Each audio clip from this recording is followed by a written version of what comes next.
इथं जे जे कोणी व्यासपीठावरती आहेत, आपली श्रुती संवेदना सुखावणारी सगळी माणसं आहेत. त्यामधलं मला भावलेलं एक व्यक्तिमत्व ते म्हणजे प्राध्यापक दिगंबरजी दुर्गडे सर. खूप छान बोलतात, ऐकत राहावं असं वाटतं. त्यांच्या व्यस्त शेड्यूलमुळे थोडासा प्रोटोकॉलमध्ये बदल करून आपण सरांना मी विनंती करतो की आपण शुभेच्छा पर आपलं मनोगत व्यक्त करावं.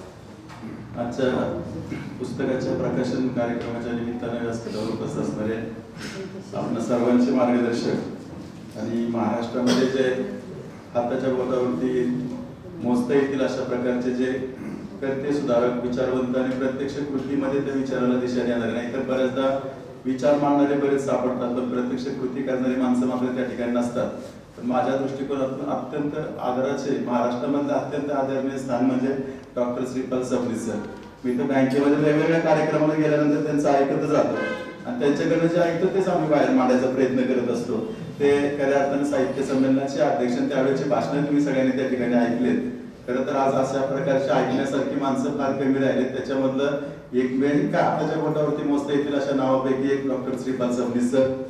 आम्हा सर्वांना ज्यांनी घडवलं, ज्यांच्याकडनं आम्ही शिकलो, ज्यांच्या आदर्शावर आम्ही चालायचा प्रयत्न करतोय आणि आमच्या सगळ्यांच्या, आमच्या वाल्याच्या मातीचं कौस्तुभ म्हणी म्हटलं तरी चालेल, त्या आदरणीय रावसाहेबांना, ज्यांच्या पुस्तकाचं प्रकाशन करतोय ते सन्माननीय तळेकर सर. खरं तळेकर सर मॅडम जेजुरी कॉलेजला ज्यावेळेस मी सुरुवातीलाच प्राध्यापक म्हणून जॉईन झालो होतो CSB वरती, त्यावेळेस सर प्रभारी प्राचार्य म्हणून त्या ठिकाणी काम करत होते आणि त्यामुळे त्यांचा माझा सहवास त्यावेळेपासून आहे, 92 पासून ज्यावेळेस सुरुवातीलाच त्या ठिकाणी होतो. आणि सरांचा फोन आला की अशा प्रकारचं पुस्तकाचं प्रकाशन आहे आणि नेमकं आता आमच्या निवडणुका चालू आहेत. जेजुरीची नगरपालिका, सासवडची आणि विशेषतः फुरसुंगीची. माझ्या सासवड फुरसुंगी असल्यामुळं आताही त्या ठिकाणी कार्यक्रम मी सरांना विनंती केली की गेलं तर चालेल का. आधी सर सबनीस सरांची फार टेन्शन येतं, सबनीस सरांची परवानगी घ्यायची, जायचं म्हणजे त्यांची परवानगी घेतली, अण्णांची परवानगी घेतली. सरांना विचारलं, मी 2च मिनिटं बोलला, 2-3 मिनिटांनी लगेच करत त्या ठिकाणी निघणार. कदम सर, सगळेच व्यास, अण्णा खाडे असतील, आमच्या ताकोले मॅडम असतील, सौ सबनीस ताई असतील, आमच्या अण्णांच्या मिसेस आणि आमच्या भगिनी असतील, सर्वच उपस्थित मान्यवर बंधू आणि भगिनींनो. खरं तर सरांनी त्यांचा आयुष्याचा सगळा प्रवास त्या पुस्तकामध्ये मांडायचा प्रयत्न त्या ठिकाणी केलाय. आम्हाला त्या पुस्तकावरती भाष्य करायचं होतं परंतु तेवढ्या वेळ नक्कीच त्या ठिकाणी नाही. पण आयुष्यामध्ये वेगवेगळ्या प्रकारचे रंग असतात. तुमच्या माझ्या प्रत्येकाच्या आयुष्यामध्ये सरळ साधं अशा प्रकारचं आयुष्य कोणाच्या वाट्याला येत नाही. शांतता, समाधान असंही सगळीकडे कधी नसतं.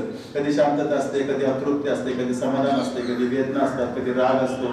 या सगळ्या प्रकारच्या गोष्टी त्या ठिकाणी असतात. कधी मान मिळतो, कधी सन्मान मिळतो, कधी अपमान मिळतो. आयुष्य हे असंच असतं. कधी अंधार असतो, कधी पहाट असते, कधी मध्यान्ह असतो, कधी सूर्यास्त असते. हे प्रत्येकाच्या वाटेला त्या ठिकाणी येत असतात.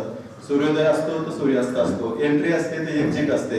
आणि सरांचं मी एक मला अतिशय भावलं त्या ठिकाणी, प्रत्येक जे सरांनी चॅप्टर लिहिले त्या प्रत्येक चॅप्टरला इतकं चांगल्या प्रकारचं नाव त्यांनी त्या ठिकाणी दिलंय, म्हणजे कॅलेडोस्कोप त्या ठिकाणी लिहिले. तर वाचताना असं वाटतं की काय आतमध्ये आहे, उत्कंठ आपल्याला त्या ठिकाणी वाटते. आणि प्रत्येक पुस्तकाला असतं म्हणजे आता काही मी सहज चेक करायचा प्रयत्न केला की म्हणजे काय नेमकं कॅलेडोस्कोप म्हणतो म्हणजे आपण नेमकं काय, बहुरूप दर्शक असेल, चित्ररूप दर्शक असेल, चित्ररूप दर्शक असेल, शोभा दर्शक असेल. आयुष्याच्या सगळ्या प्रकारचे रंग, सगळ्या प्रकारच्या वेदना, सगळ्या प्रकारचे विचार, सगळ्या प्रकारच्या आयडियोलॉजी, आयुष्यामध्ये जे जे अनुभवाला येतं ते सगळं आपापल्या पद्धतीनं सर्जनशीलता त्याच्या माध्यमातून, प्रतिभेच्या माध्यमातून शब्दामध्ये बांधायचा प्रयत्न सरांनी त्या ठिकाणी केला. अनेक पुस्तकं त्यांनी त्या ठिकाणी वाचलेत. आता सगळे प्रवास वर्णनापासून ते शिवाजी महाराजांच्या पासून, शहाजी महाराजांच्या पासून, जिजाबाई पासून, त्या ठिकाणी भूतानपासून, अमेरिकेपासून सगळ्या प्रकारच्या गोष्टी त्या ठिकाणी मांडण्याचा प्रयत्न केलाय. म्हणून खरं तर माझ्या दृष्टिकोनातून एक अतिशय सर्वांग सुंदर आणि प्रतिभा संपन्न अशा प्रकारचं व्यक्तिमत्व म्हणजे तळेकर सर. आता नम जोशी सर, आमचे सगळ्यांचे मार्गदर्शक नम जोशी सर या ठिकाणी आले.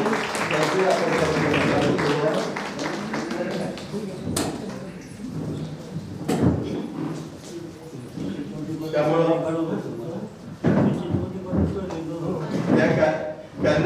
पुस्तकाचं प्रकाशन त्या ठिकाणी होते.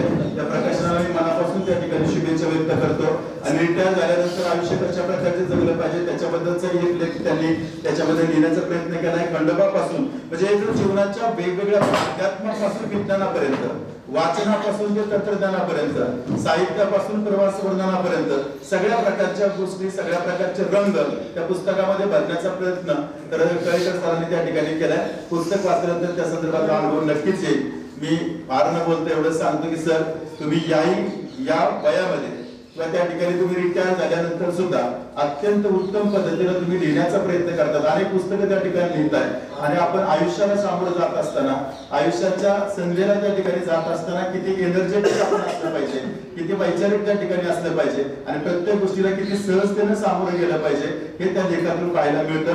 त्यामुळे आम्हा सर्वांनाच दिशादर्शक अशा प्रकारचं हे पुस्तक आहे. त्याच्यामध्ये नक्कीच आम्हाला काही वैचारिक, आध्यात्मिक सगळ्या प्रकारच्या गोष्टीचे फ्लेवर्स त्याच्यातून मिळणार आहे. मी या पुस्तकाला मनापासून शुभेच्छा व्यक्त करतो आणि व्यासपीठाची परवानगी घेऊन मी निघतो. धन्यवाद.